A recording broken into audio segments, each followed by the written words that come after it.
bring, no matter how dark the path may seem, just like Sergey Maqnitski. Zala, your unyielding courage, relentless dedication, and commitment to justice in the face of incredible adversity. You embody the very essence of what it means to be a human rights activist. We are deeply proud to present you with this award as an outstanding young human rights activist. Zala, this is for you. You're a warrior.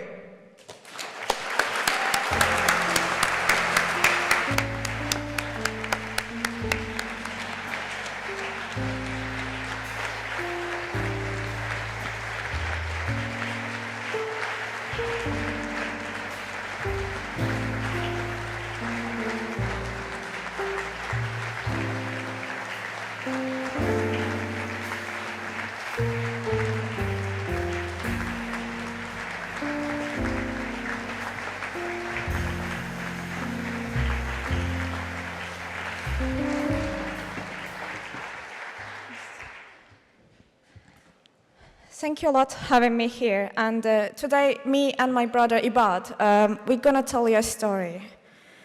In July 2023, when my mom and my dad was driving in Azerbaijan, their car was crashed by 6 cars. 20 men in black physically assaulted them. My mom thought that this is some kind of a mafia. They're like sex trafficking or organ mafia. She was extremely scared. She was screaming for her life. She was screaming that, oh, she's too old for that, and my dad's organs are not working. But it turns out this mafia was Azerbaijani police. They were brought to organized crime department. Because of the physical assaults my mom received, she lost 30% of nerve function on her right side of brain, has hard time to balance herself. They kept my dad 9 months in detention, in isolation center, without no access to medical care, medication, or food. And you may ask, like, what did my parents do to deserve this? Why were they punished like that by Azerbaijani government?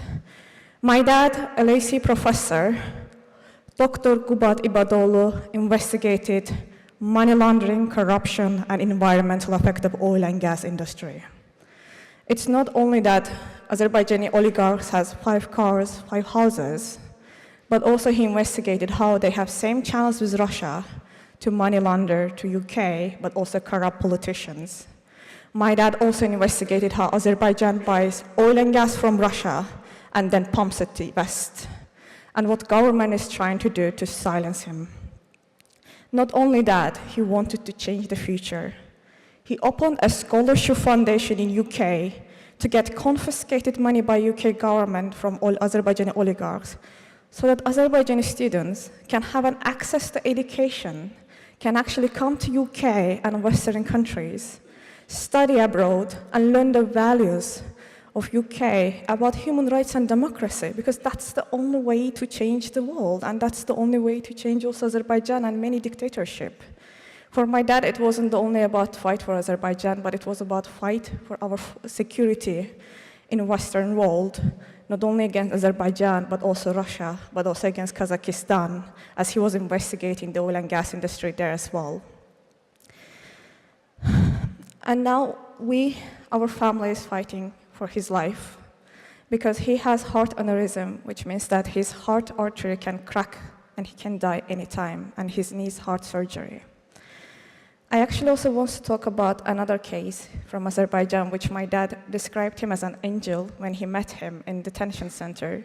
His name is Afiyattin Mammadov, as you have seen his picture in the beginning, and he's also another young activist in Azerbaijan and kept in detention center right now and fighting for his life. But my father and Afiyattin are not exceptions. Now we have more than 300 political prisoners.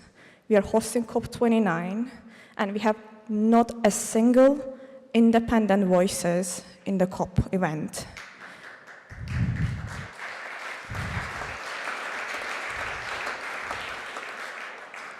And I am here to ask your help. I am here because my civil society, the family that I know in Azerbaijan, we are voiceless. We are in exile, we are in detention. We need your help so we can fight not only for Azerbaijan and democracy and for every country around the world, but I'm also here to ask your help because my dad is dying and I need to save his life. And please help him. Thank you.